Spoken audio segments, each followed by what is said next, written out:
हाय दोस्तों, कैसे हैं आप लोग। Welcome to Target mission.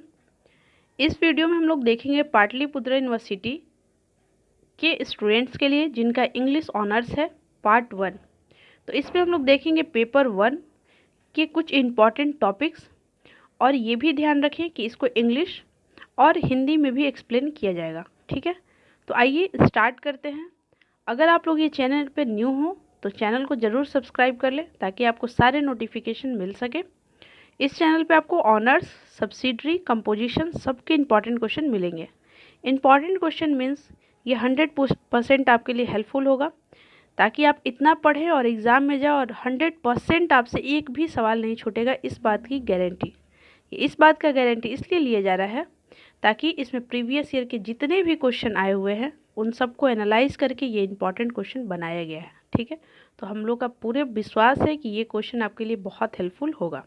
ये कुछ नोट्स हैं जो ज़रूर आप लोग देख लीजिएगा। तो आइए स्टार्ट करते हैं टारगेट मिशन के साथ। इंपॉर्टेंट क्वेश्चन बहुत सारे स्टूडेंट का डिमांड था, और अगर कोई वर्ड प्रोनाउंसिएशन करने में थोड़ा गलती हो तो प्लीज़ उसके लिए सॉरी। चलिए स्टार्ट करते हैं। Question number 1, right short note on any 2 of the following. ये यहाँ पे पिछले साल दिया गया था 4, यानी कि किसी 4 टॉपिक पे आपको शॉर्ट नोट लिखना है। तो आइए देखते हैं। ए, एलिजाबेथन ट्रीटीज, ये एक टॉपिक है। अब आपको यहाँ पे क्या करना है कि इस टॉपिक को अच्छे से आप गूगल करिएगा और थोड़ा सा पढ़िएगा इसके नोट्स को। आप ये टॉपिक लिखिए, उस पर आप नोट्स लिखिए, या आप यूट्यूब पे ये थोड़ा सा देखिएगा कि ये कैसा है, स्टोरी क्या है, कैरेक्टर क्या है। दूसरा है क्रिस्टोफर मार्लो। तीसरा है characteristic of metaphysical poetry. D है renaissance in 16th century. E है development of restoration drama, new classical poetry. F है एलेक्जेंडर कैरेक्टरिस्टिक ऑफ। जी है French revolution and romantic poetry. H है the social novel in the Victorian period. I है the pre रैपरिलिटी poets. तो ये देखिए यहाँ पे कुछ इम्पॉर्टेंट टॉपिक्स दिए गए हैं। अब देखिए क्या करना है इस टॉपिक का। आप क्या करेंगे कि इन सारे टॉपिक का कुछ नोट्स बनाइए। नोट्स मतलब 1 से 1.5 पेज का एक नोट्स बनाइए। अब बहुत सारे स्टूडेंट को प्रॉब्लम होगा कि मेरे पास बुक नहीं है तो हम नोट्स कैसे बनाएं। कुछ भी नहीं, इतना परेशान इसमें नहीं होना है। आप जैसे यहाँ पे रेनेसेंस इन 16th सेंचुरी है, या यहाँ पे दिया हुआ है क्रिस्टोफर मार्लो, इस तरह से जो टॉपिक दिए गए हैं, या French revolution and romantic poetry, इन सारे टॉपिक को आप लिखिए, गूगल कीजिए और उस पर लिखिए इम्पॉर्टेंट नोट्स या पीडीएफ या शॉर्ट नोट। तो आपको बहुत सारे खुलकर साइड आएंगे और उसमें से आप थोड़ा थोड़ा करके अपना कम से कम 1.5 पेज का नोट्स तैयार करें। 1 पेज का, 1.5 पेज का सारे टॉपिक पे अगर आप नोट्स तैयार कर लीजिएगा तो अगर वो क्वेश्चन के भी फॉर्म में आएगा जैसे ऐसे आपको शो कर रहा है तो आप आराम से लिख सकते हैं। ठीक है, क्वेश्चन नंबर 2 है। इसमें भी ऐसा था कि आपको 3 सवाल या 4 सवाल ऐसे करके पूछा जा सकता है। तो आपको ये सारे टॉपिक करना है, ये क्वेश्चन के फॉर्म में है। Write a note on Elizabethan sonnets and sonneteers. यहाँ पे और करके सवाल पूछा जा सकता है। Shakespeare as a dramatic artist discuss. तो यहाँ पे दोनों में से कोई एक करना है। तो आपको ये दोनों इसलिए दिए गए हैं कि आप जब पढ़ें, और देखिए मेरा बस ये मानना है कि आप जब एक स्टोरी को, आप जब एक पोयम को बहुत अच्छे से पढ़ लेते हैं, बहुत अच्छे से कैरेक्टर को समझ लेते हैं, वो पोयम स्टोरी के थीम को समझते हैं, तो आपके सामने उस पोयम या स्टोरी या नॉवेल जो भी है उसमें से कोई भी सवाल आए तो आप बहुत अच्छे से उसको आंसर कर सकते हैं। फिर भी यहाँ पे मैक्सिमम सवाल ऐसे दिए गए हैं जो कि आपसे डायरेक्टली पूछा जा सकता है। और विश्वास रखें, इतना करके जाइए, इससे ज़्यादा करने की ज़रूरत नहीं है क्योंकि ऑलरेडी बहुत ज़्यादा है। तो इतना विश्वास रखें। क्वेश्चन नंबर 3 है, who were the cavalier poets, discuss the contribution in English literature. अब यहाँ पे पूछा गया है कैवेलियर पोएट्स कौन थे और उनका क्या कंट्रीब्यूशन था इंग्लिश लिटरेचर में, और discuss the silent characteristic of metaphysical poetry. तो देखिए यहाँ पे आप एक चीज़ देखिए, metaphysical poetry already short note में भी पढ़ लिए, यहाँ पे भी तो टॉपिक तो वही है लेकिन पूछने का तरीका बदल सकता है। इसलिए आपको जो भी टॉपिक दिया गया है इसका आप अच्छे से नोट्स बना लें और अच्छे से इस स्टोरी को, पोयम और नॉवेल को अच्छे से आप समझ लें। आइए देखते हैं next question number 4। Trace briefly the history of romantic movement in England. How far would it be correct to say that it is both a revival and a revolt. अब देखिए रोमांटिक मूवमेंट का यहाँ पे topic है और आपको ऊपर भी पढ़ना था इस टॉपिक से, तो टॉपिक एक ही है लेकिन उसके पूछने का तरीका डिफरेंट है। ठीक है, यहाँ पे और करके जो सवाल है वो देखिए। Give a brief account of the social, political and religious tendency of the Victorian age. What is Victorian compromise. तो यहाँ पे आपसे पूछा गया विक्टोरियन एज टॉपिक से। Question number 5। Discuss the major rule of word formation, यानी कि आप बताइए कि क्या रूल है वर्ड फॉर्मेशन के लिए। यहाँ पे वर्ल्ड फॉर्मेशन नहीं है, वर्ड फॉर्मेशन है। Which English poet you like most and why. आपसे पूछा जा रहा है कि आप इंग्लिश में कौन से पोएट को लाइक करते हैं और बताइए क्यों। तो ये जितने भी टॉपिक हैं आपको क्या कर रहा है, आपको एक नोट्स रेडी कर लेना है एग्ज़ाम से पहले, ताकि आप जब वहाँ पे जाएं तो डायरेक्टली आंसर कर सकें। Question number 6। Give a brief account of dialectic of middle English.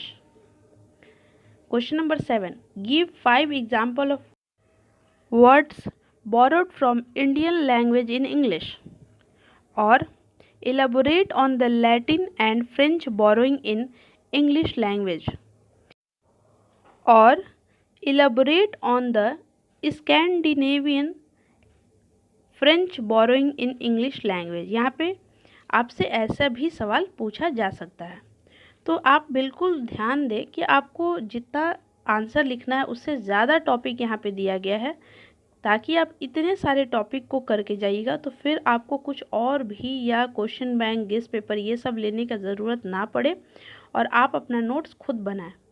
आप लोग टारगेट मिशन के लाइव सेशन में संडे को मेनली लिया जाता है और कम्युनिटी में डाल दिया जाता है जिस दिन लाइव सेशन लिया जाएगा।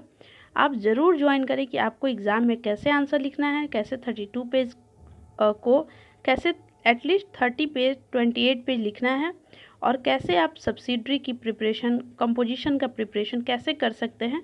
तो आप लोग ज़रूर लाइव सेशन ज्वाइन करें अगर आपको लगता है कि आपको हेल्प की ज़रूरत है तो। आइए देखते हैं next. Write a note on genealogical classification of Indo European family of language, यानी कि आपको यहाँ पे एक नोट्स लिखना है Indo European family of language. ठीक है, तो यहाँ पे आपको थोड़ा सा क्लासिफिकेशन पूछा गया है। 9 loan word are the milestone of philology, discuss with illustration. यहाँ पे आपको वर्ड के बारे में पूछा गया है, तो ये भी आप अच्छे से समझें और इसका आंसर अपना नोट्स एक रेडी करें। Question number 10। Discuss Francis Bacon as the essayist. तो आप अच्छे से पढ़िएगा तो फिर आप इस सवाल का जवाब दे सकते हैं, एक नोट्स बना सकते हैं। Question number 11। The 18th century is the age of prose, reason and the good sense, discuss. तो आप जब पढ़िएगा कि 18th सेंचुरी क्या था, उसमें कैसे एज को बताया गया है, तो आप इसका आंसर अच्छे से लिख सकते हैं। देखिए ये कोई आर्ट्स का और कोई दूसरा सब्जेक्ट रहता तो इसमें और अच्छे से समझाया जा सकता था, बट ये एक लैंग्वेज का पेपर है और इसलिए इसमें बहुत डेप्थ या बहुत नॉलेज या बहुत कैरेक्टर के बारे में आप तभी जानिएगा जब आप स्टोरी को, पोयम को, नॉवेल को, इसको अच्छे से जब पढ़ाई कीजिएगा। इसका आप समझिएगा कि मोरल ऑफ स्टोरी क्या है, मोरल ऑफ पोयम क्या है, या ये कैरेक्टर को ऐसे ही क्यों पढ़ाया गया है, तो इस तरह से। तो इसलिए आप लोग से रिक्वेस्ट है कि आप लोग अच्छे से इन सारे टॉपिक को ज़रूर कीजिएगा।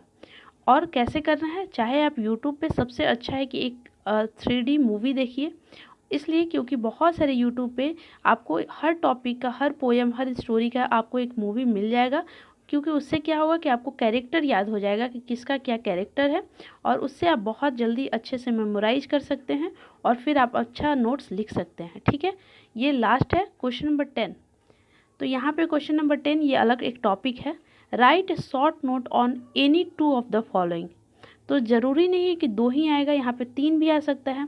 और ये जितने भी टॉपिक आपको दिए गए हैं देखने में बहुत बड़े हैं, लेकिन जब आप पढ़िएगा तो ये बहुत छोटे छोटे टॉपिक हैं। दूसरी बात, ये वही टॉपिक है जो आपको क्वेश्चन के फॉर्म में या ऐसे के फॉर्म में पूछा गया है। तो आइए देखते हैं। A, compounding of word in Charles Dickens and the realistic novels.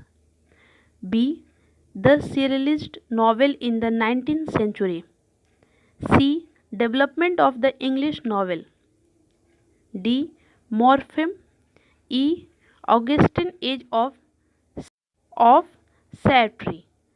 F, university writs. G, allophony. H, audio visual method of teaching. I, the Gothic novel. J, Elizabeth poets. K, introduce any novel of Charles Dickens. तो यहाँ पे देखिए जो आपका ए है वो भी Charles डिकेन novel से ही है, और जो आपका लास्ट है वो भी आपको चार्ल्स डिकेन के ही नॉवेल से है। तो यहाँ पे और फिर बहुत सारे इसमें देखिए, जैसे यहाँ पे the serialistic novel in the 19th century पूछा गया है, तो ऊपर आपसे 18th सेंचुरी पूछा गया है। फिर मेटामॉर्फिक, यहाँ पे मेटाफिजिकल, इस तरह से ये सब टॉपिक पूछा गया है ऑलरेडी आपसे, लेकिन यहाँ पे अलग से इसलिए दिया गया है ताकि अगर आपको एग्ज़ाम में शॉर्ट नोट्स के भी फॉर्म में पूछा जाए तो आप आराम से लिख सकते हैं। अब 2 क्वेश्चन एक्स्ट्रा में दिया गया है, ये पिछले साल भी पूछा गया था, तो थोड़ा देख लीजिए। From which language of the following word were borrowed in English. ये जो टॉपिक है ये ऑलरेडी आपसे पूछा गया है, लेकिन पिछले साल में ये वर्ड दिया भी गया था। तो आइए देखते हैं इस सारे वर्ड को भी। गवर्नमेंट, हस्बैंड, गुरु, इमेजिनरी, नूडल, ये सारे वर्ड दिए गए थे। एक और यहाँ पे क्वेश्चन पूछा गया था, bliss was it in that dawn to be alive but to be young was very heaven, which romantic poet exclaimed this and why. तो आप ऑलरेडी जो रोमांटिक पोएम जो टॉपिक है इस पे 2-3 सवाल देख चुके हैं, लेकिन यहाँ पे आपके लिए मेहनत यही किया गया है कि आपको जितने टाइप से पूछे गए हैं, ये क्वेश्चन को आपके सामने रखा गया है कि आप ये सारे टाइप को देख लें।